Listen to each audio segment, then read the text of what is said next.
हामीले गुम्बाहरूमा अ, धेरै प्रकारको झन्डाहरू हामीले देख्छौँ है। धार्चोकहरू, लुङ्ताहरू है र खास गरी यो बुद्धिस्टको झन्डा हामीले देखिरहेको हुन्छौँ। हामीलाई थाहा छ कि यो बुद्धिस्टको झन्डा हो भनेर चाहिँ हामीलाई थाहा छ। तर अब यो बुद्धिस्टको झन्डामा भएको रङहरू भिन्न भिन्न रङहरू छ है। त्यो रङहरूले के जनाउँछ भनेर चाहिँ हामीलाई त्यसको बारेमा चाहिँ हामी धेरै जसोलाई थाहा छैन है।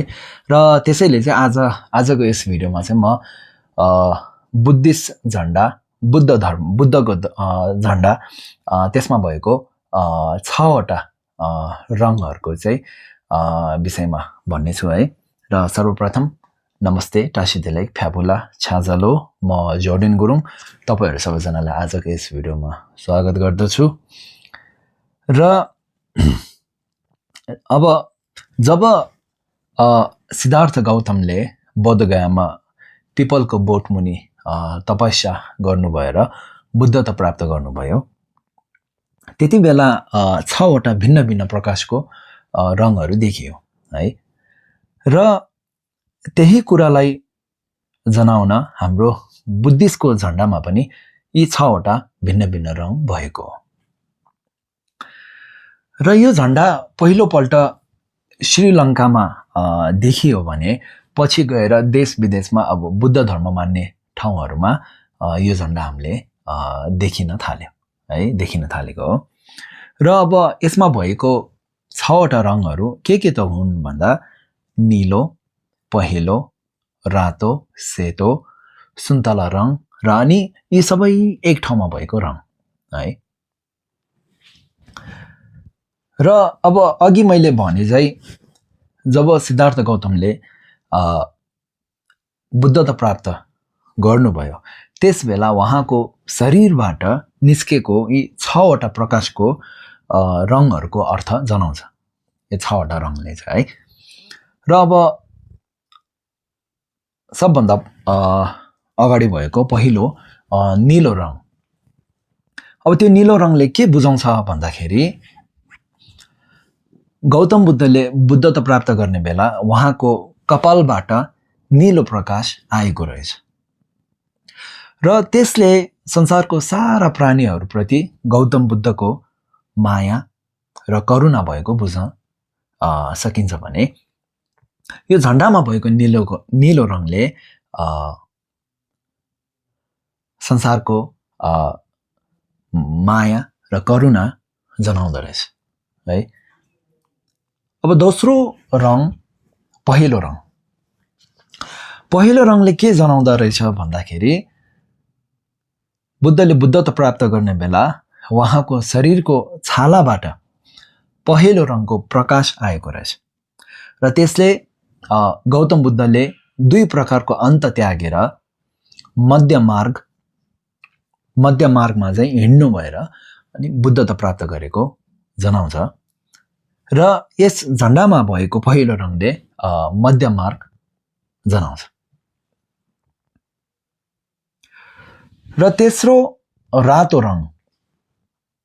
जब बुद्धले बुद्धता प्राप्त गर्नुभयो त्यति बेला उहाँको शरीरबाट रातो रङको प्रकाश आएको रहेछ र त्यसले बुद्ध धर्मलाई मान्ने र धर्मको अभ्यास गर्यो भने आशीर्वाद लाग्ने जनाउँदो रहेछ है। र भने यस झन्डामा भएको रातो रङले पनि बुद्ध धर्मको अभ्यास गरेको विवेक, शुभ कर्म र पुण्यहरू जनाउँदो रहेछ। चौथोमा छ सेतो रङ।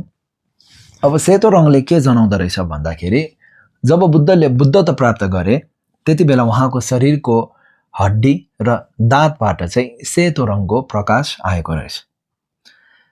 अब त्यो सेतो प्रकाशले बुद्ध धर्म चाहिँ एकदमै राम्रो र सही भएको र यो धर्मको पालना गरेमा बुद्धता प्राप्त गर्न सकिने जनाउँदो रहेछ।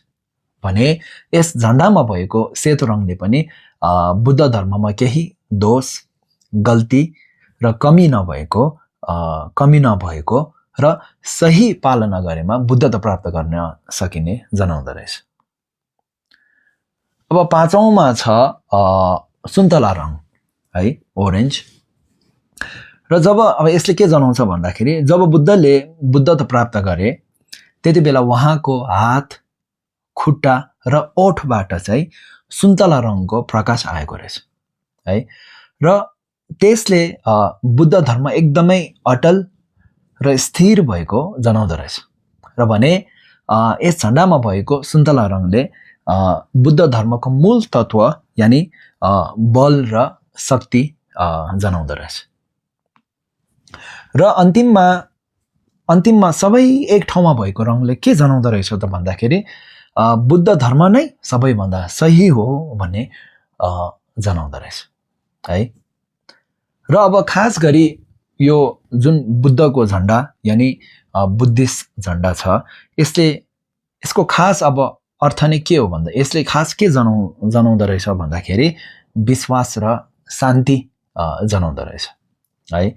र अब संसारमा भएका जति पनि प्राणीहरू छन्, संसारमा भएको देश विदेश है, शरीरको भिन्न भिन्न रङ भएको है मान्छे, र जस्तै अब जातपात, र यी सबै केही पनि अब भिन्न नगरी है, जातपात होस् या देश विदेश होस् है, त्यसको केही पनि भिन्न नगरी नछुटाइकन चाहिँ संसारको सबै प्राणीले चाहिँ बुद्धता प्राप्त गर्न सक्छ भनेर चाहिँ जनाउँदो रहेछ है।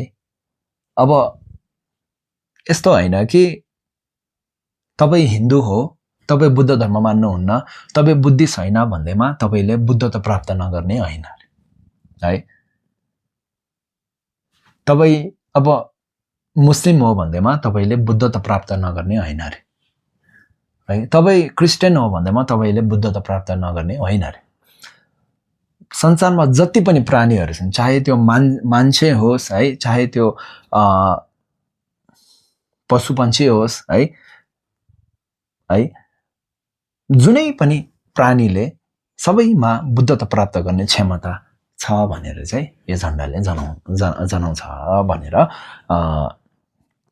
हामीले बुझ्न सक्छौँ है त।